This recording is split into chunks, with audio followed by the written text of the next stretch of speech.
Assalamualaikum warahmatullahi wabarakatuh.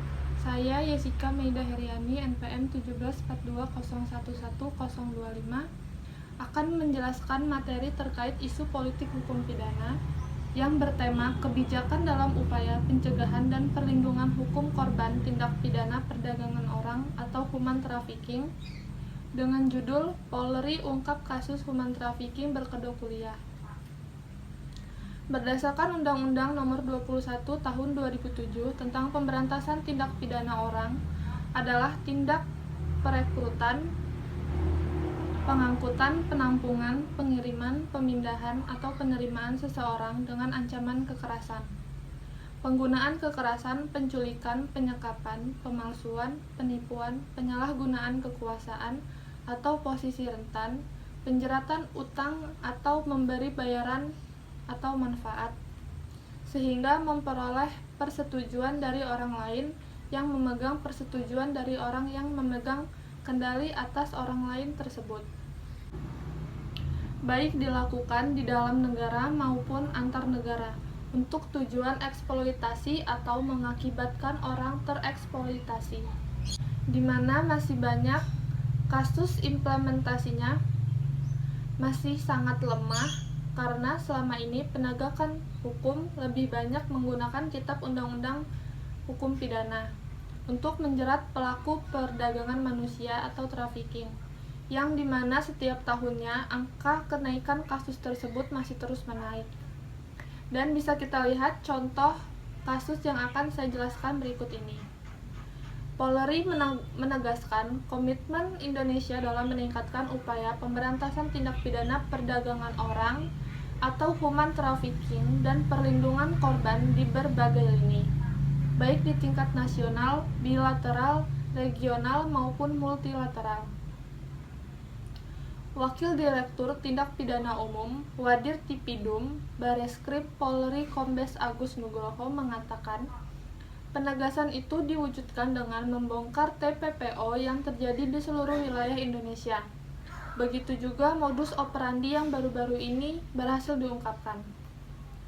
Ada modus operandi baru, yaitu menjanjikan beasiswa kuliah di luar negeri, dalam hal ini di Taiwan, sambil bekerja. Sedikitnya ada 40 orang warga negara Indonesia yang menjadi korban.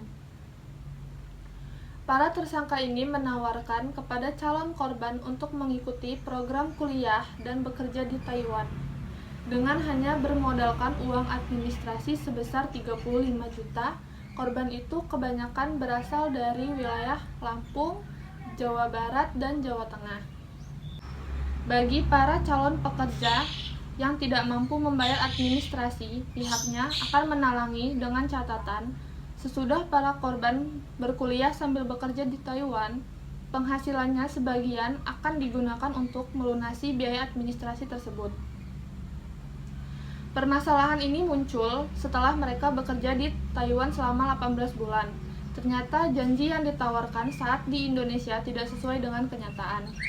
Mereka hanya kuliah 1 minggu 1 kali, upah bekerja sekitar 27.000 New Taiwan Dollar, tetapi mereka hanya menerima sekitar 2 juta. Dan ada pula yang lebih parah karena tidak mendapatkan uang tersebut sama sekali, sehingga melaporkan ke pihak yang berwajib, termasuk kepada kita, kepolisian.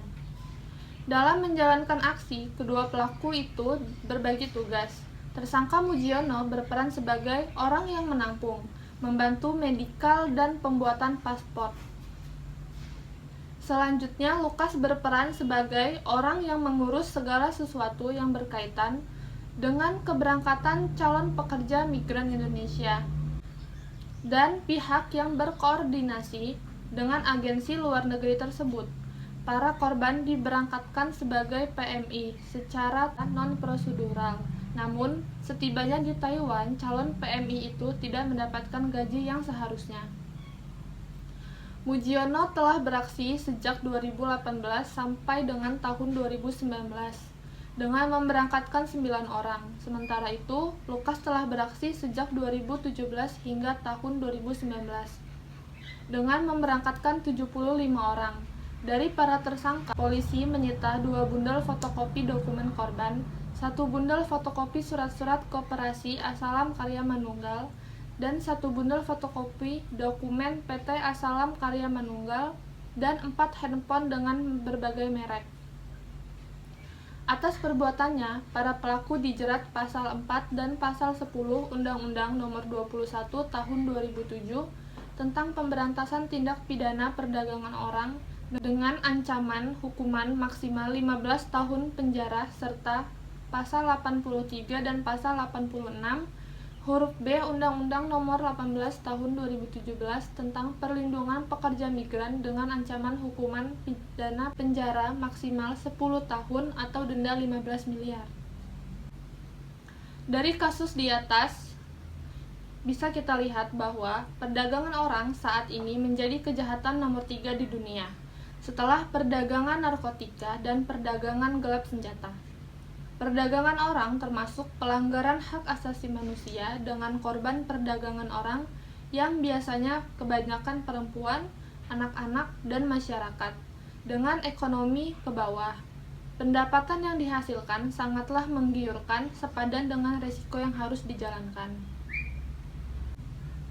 Tindak pidana perdagangan orang dapat dilakukan pencegahannya melalui beberapa cara seperti 1. Pemetaan tindak pidana perdagangan orang di Indonesia, baik untuk tujuan domestik maupun luar negeri.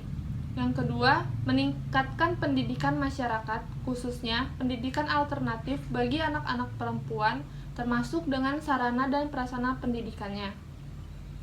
Dan yang ketiga, peningkatan pengetahuan masyarakat melalui pemberian informasi seluas-luasnya tentang tindak pidana perdagangan orang.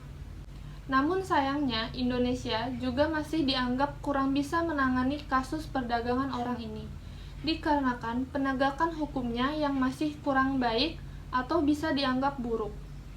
Dilihat dari perspektif pemberantasan tindak pidana perdagangan orang, di mana penegak hukum sangat diharapkan bisa memutus mata rantai human trafficking. Indonesia sudah memiliki puluhan tahun Undang-Undang Nomor 20 Tahun 2007 tentang PT PPO, namun pelaksanaannya sama sekali belum memadai. Di mana undang-undang tersebut sudah seharusnya dipakai oleh aparat penegak hukum untuk menangani kasus perdagangan manusia, baik skala domestik dalam negeri maupun internasional. Indikasi ketidakmauan dan ketidakmampuan penegak hukum dalam menangani perkara tindak pidana ini untuk menciptakan kebenaran dan keadilan substansi, bukan yang bersifat transaksional. Oleh karena itu, dibutuhkan rekonstruksi atau bisa disebut reformasi atas penegakan hukum pidana kejahatan perdagangan orang, meliputi aspek substansi, struktur, dan budaya hukum. Tindak pidana perdagangan orang bisa dicegah dan diatasi dengan memulai memperbaiki sistem hukum yang ada, mulai dari substansi dan struktur hukum serta budaya hukum yang hidup di masyarakat, kemudian diimplementasikan dengan proses penegakan hukum yang sesuai dengan aturan undang-undang yang ada. Dalam tindak pidana perdagangan orang, korban perdagangan orang mendapatkan perlindungan hukum yang dapat dilakukan oleh pemerintah, yaitu melalui penggunaan Kitab Undang-Undang Hukum Pidana, walaupun dalam hukum belum memperhatikan kepentingan korban daripada pelaku. Namun setidaknya ada satu pasal yang memberikan klausa terhadap perlindungan hukum terhadap korban, yaitu pasal 14C ayat 1 KUHP tentang ganti rugi yang bersifat keperdataan.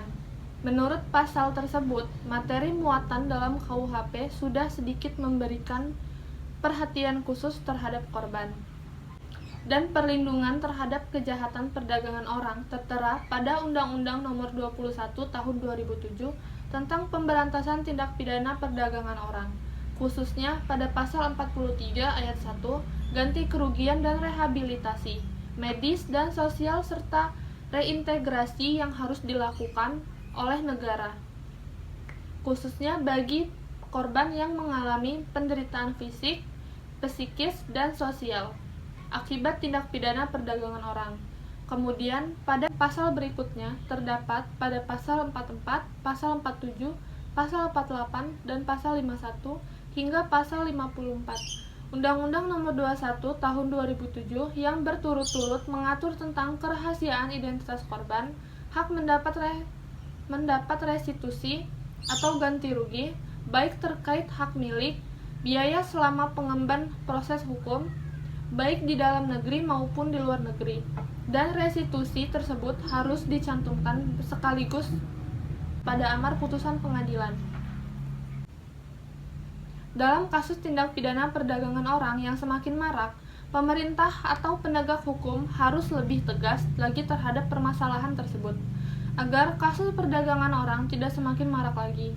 Dan untuk mengurangi perdagangan orang, masyarakat juga harus bersama-sama dengan aparat penegak hukum untuk saling membantu upaya pencegahan perdagangan orang. Karena perdagangan orang bukanlah hanya persoalan negara saja, namun persoalan bagi kita semua. Mungkin itu saja yang dapat saya sampaikan terkait masalah isu politik hukum pidana dengan tema kebijakan dalam upaya pencegahan dan perlindungan hukum korban tindak pidana perdagangan orang atau human trafficking. Saya akhiri, wassalamualaikum warahmatullahi wabarakatuh.